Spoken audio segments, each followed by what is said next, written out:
been some negativity that's occurred in our kind of little drive the globe world, if you will. And I kind of want to address the elephant in the room and talk about a couple key principles that we stand for, that we believe in, that I believe in, that Paul believes in, that when we founded Drive the Globe back in the 90s, we've always kind of set about with this kind of set of, I guess, principles, if you will. But I felt like we've got a little bit of tact in a few little things lately, and there's been some things that have happened both on Instagram, on YouTube, and a couple other places that I just kind of want to lay out there and address. So here it goes. First, and put that up on the screen wherever you are. I posted a Instagram picture of something that we took, my wife and I actually took when we went out to do some filming with the old Land Rover. And she kind of wanted to, screw around a little bit with some safari, I'll call them safari-like photos that, were just done in fun. And one of them, the one that you're seeing here, I put up on Instagram, and we got some feedback that was a little bit. I got a phone call from my wife, and she said, "I'm pissed off.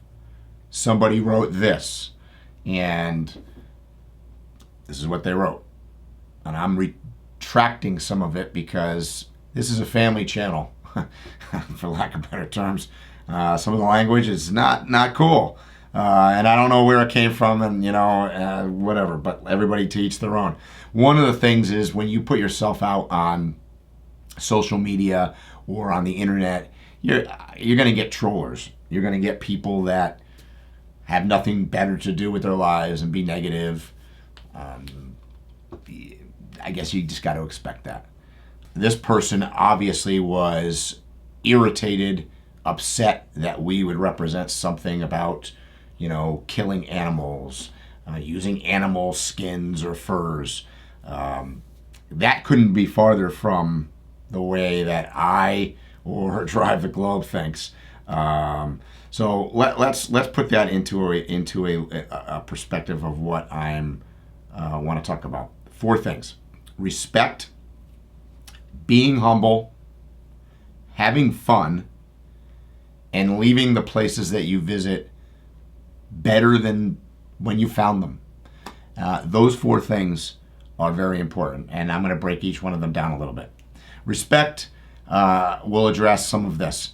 Respect for the cultures that you visit, the people that you encounter, the environment, animals. I like to say when we go out and shoot animals, we do it with cameras. We're not about trophy hunting or, hunting endangered species or any of the above. So let me be very clear that anything that you see in a picture is not real fur. It's not animal skins. We're not about that. The second piece, being humble, I think is probably one of the most important things. And I'm going to talk about another little issue that occurred on YouTube. But being humble means listening above and beyond anything else. It means listening. Listening to what people have to say, listening to people's opinions on outfitting vehicles or, off-roading or going to various places. I've been doing this now for 25 years. I have organized extensive expeditions overseas, internationally. I've off-roaded in my local community with local clubs. I've run and organized and founded clubs, vehicle clubs. Does that mean I'm an expert? No, I don't think I'm an expert on any of these things. We try to teach things that we've learned, and sometimes some of the things I might teach are wrong. I laugh. I'm building a expedition trailer right now for my Unimog. I have tried everything over the years.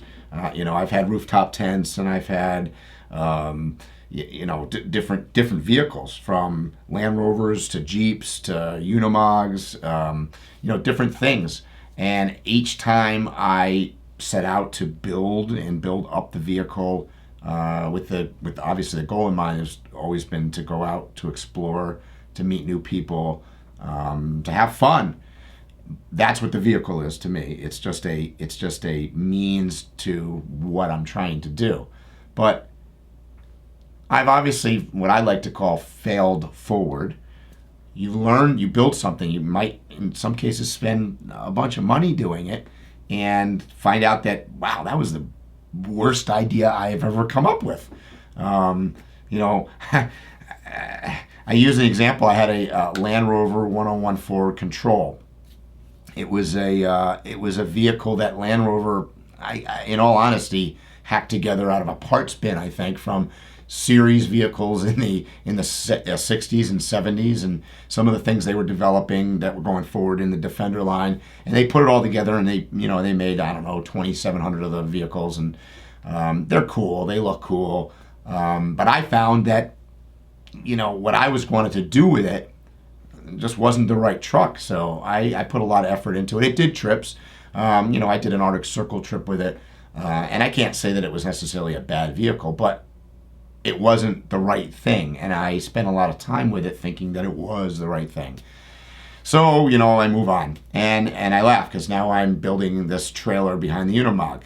It might be the worst idea ever. I don't know. There's a lot of trailers on the market out there.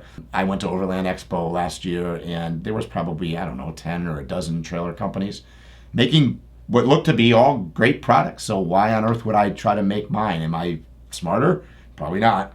But hey, it's fun. And that kind of goes back to, once again, to I'm having fun doing it.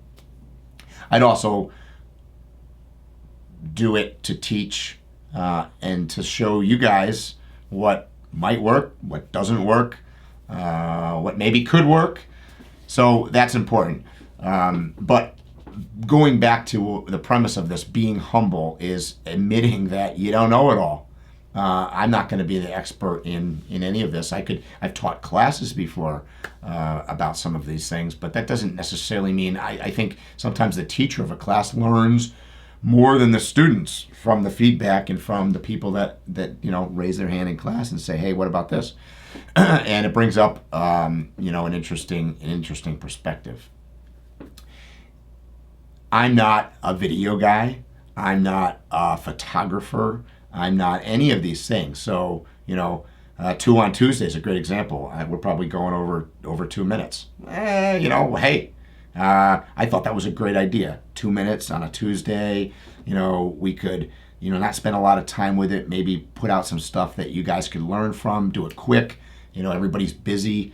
And then I find out that, wow, making a 2-minute video is actually harder than making a 20-minute video, because you got to edit. There's more edits involved. You got to get into that time constraint. It's tough.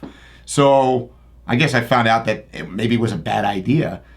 We're still trying to kind of put it together, but I'm not the expert at it. I'm learning, just like you guys. So be humble. Don't take yourself that seriously. Have fun. Those are the things that I think are the biggest thing.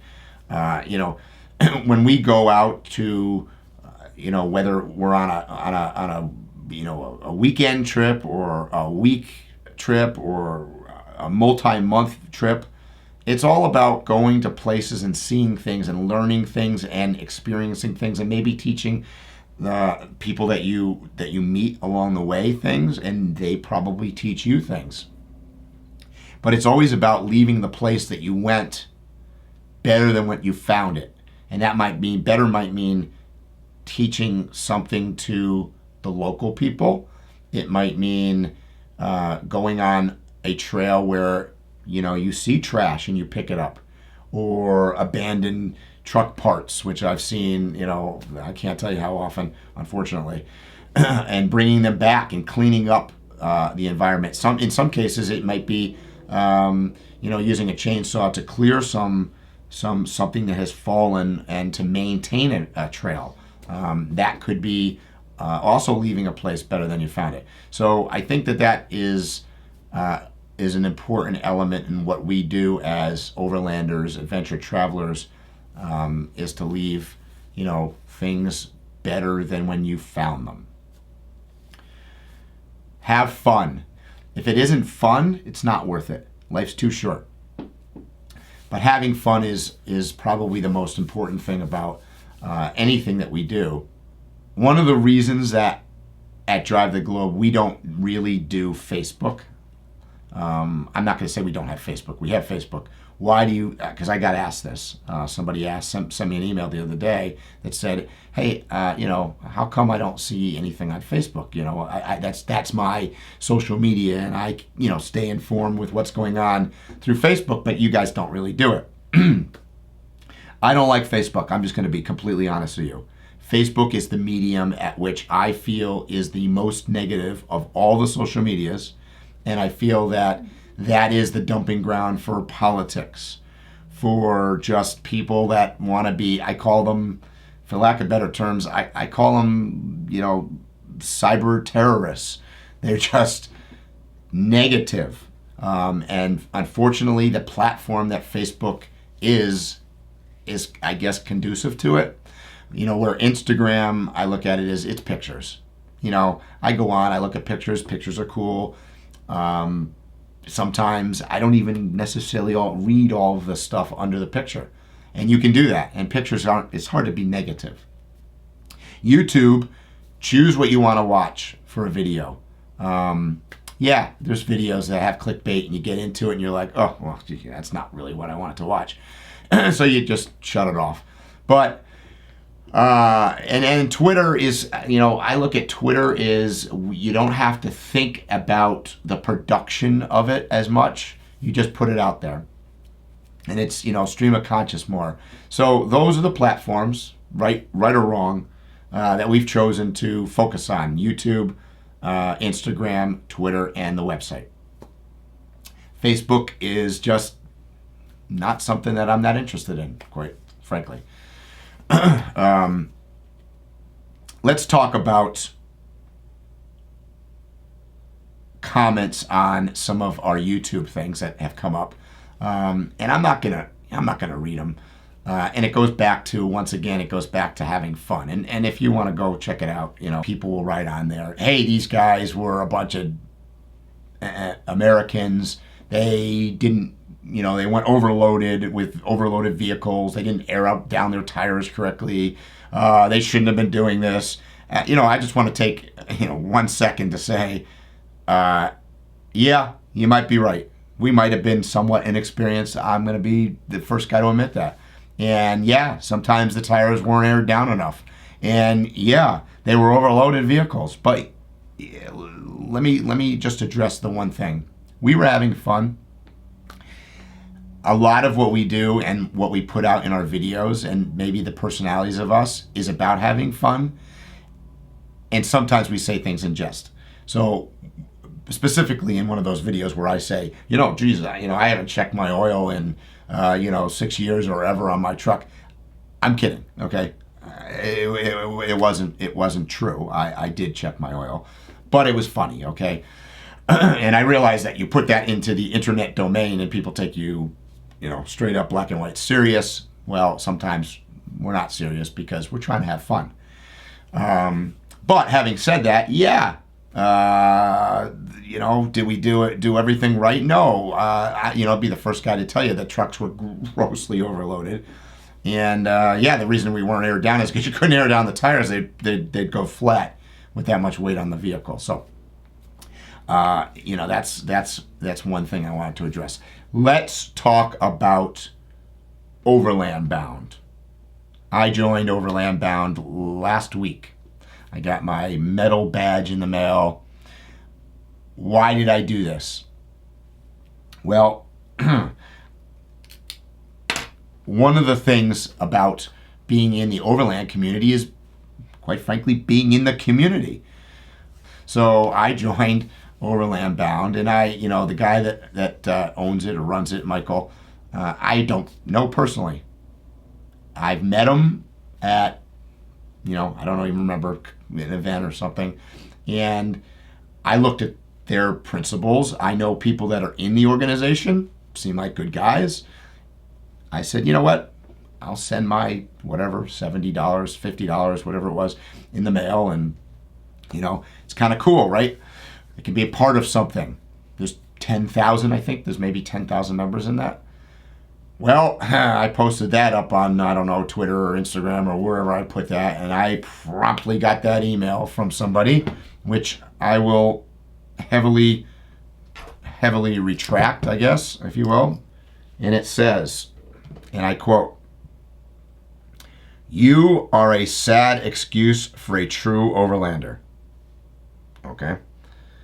By joining Overland Bound and supporting that blank and his legions of newbie blind vampire followers, you should be left stranded on the side of a trail by any true overlander. Okay, so this guy is suggesting that because I joined Overland Bound, I should be left stranded on the side of a trail. That's interesting. Why don't you go sell some sponsor products the real way instead of faking your support for money? Wow. Where do you start with that one? Well, first off, let me start from the bottom side of that. Sponsors, money, people on YouTube using Patreon or GoFundMe kind of campaigns, or getting sponsors or products. You know what? To each their own. I don't have any problem with any of that. I will always tell you straight up what, if I'm sponsored or if there's a company that's endorsing something. We went on our Trans-Africa trip. We were sponsored by some major companies. Rovers North, Coleman, ARB, to name a few. And it was a great relationship that we had. And I'm not at all feeling, wrong that we had sponsors. And yeah, their logos were on the side of our trucks. And I don't think there's anything wrong with that. And I don't think there's anything wrong with anybody in the Overland community getting Patreon or getting some GoFundMe to help support their production. There's a number of YouTubers out there that I think their channels are first rate and fantastic that use some of that, and love it. And so anyways, let's back up. And this thing about leaving me stranded on the side of a trail because I joined Overland Bound, I was like, wow. So when I got that, I looked at, hey, maybe I'm naive. I looked into Overland Bound and I said, is there something I don't know? Should I have not joined this organization? And I don't know that maybe the timing was weird, but all of a sudden I found a Instagram, what do you call it? They're not channels, they're Instagram pages, whatever. Another Instagrammer called Overland Bound Fake. I was like, there's fake channels? And so, make it long and short, and I don't want to promote negativity in any way, shape, or form here. There seems to be a lot of opinions out there. Well, I'm going to just leave it at this. I don't know what the personality stuff is, and I don't know why people are so passionate about what of this. So you can't even make this stuff up. Overland Bound decided to have a YouTube, I guess you call it a live broadcast, this past Friday, and they invited Overland Bound Fake, like a wrestling match, I guess, the two sides to talk about the problems between the Overland community or whatever. And I was a little surprised to see that. I'm quite frankly a little bit surprised that we're even talking about this.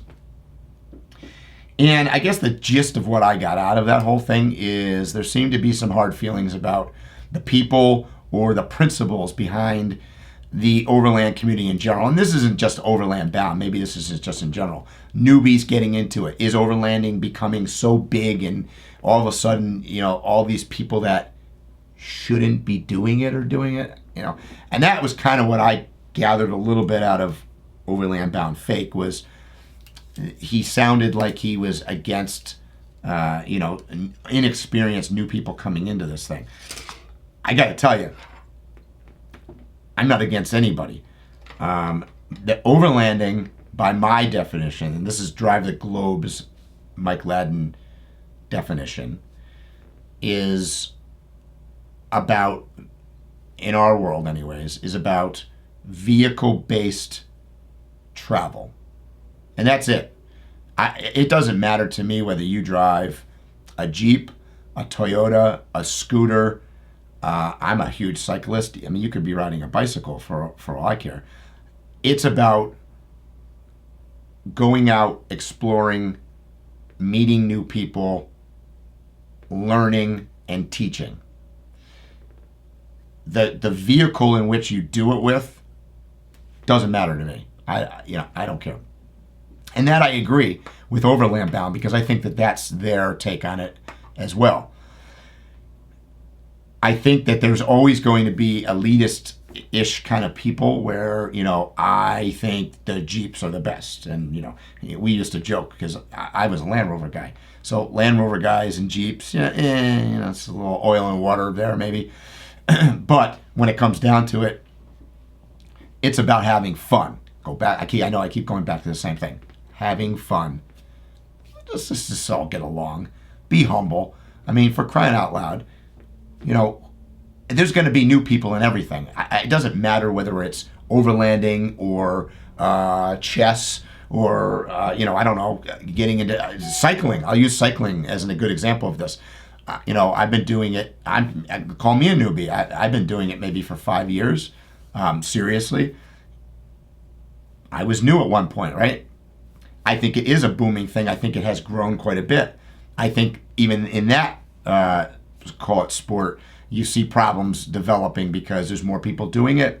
There's drivers on the road are irritated that there's more cyclists out there. The cyclists are irritated that the drivers don't respect them and all that.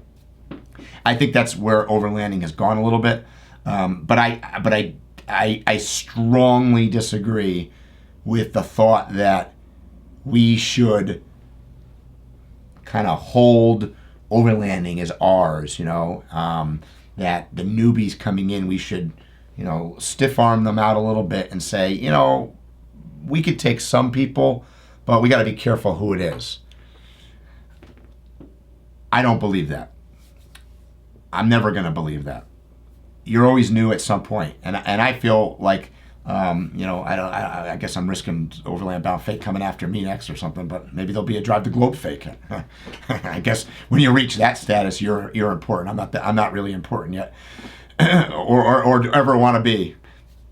But I think that it's challenging when there's a lot of new people in an activity because there are people that don't have the same values or go out there and destroy the environment, or they don't care the same way that you might have cared. I've been in that kind of world for, like I said before, 25 years, but I don't feel like I can't go out and meet somebody or go on a trip with somebody that just bought their new 4Runner, 2 weeks ago.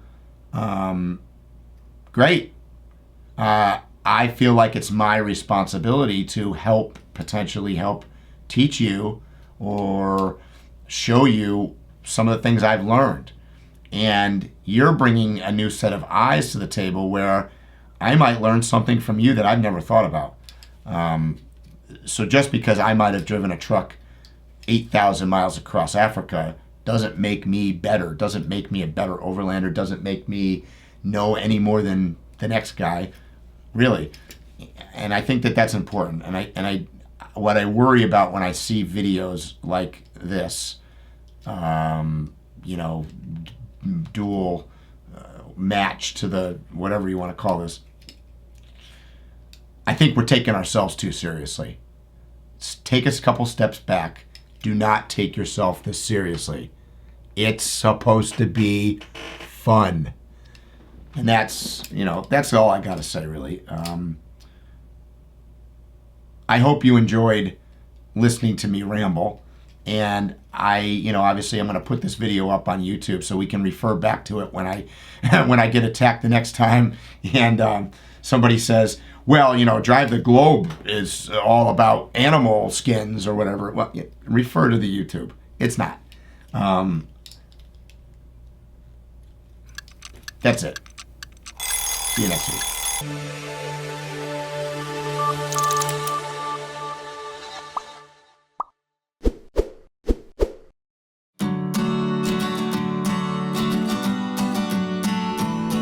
Thanks for watching this video. If you like what we're doing, be sure to subscribe to our channel by clicking on the truck and tree symbol to your right. Once again, thanks and hope to see you soon.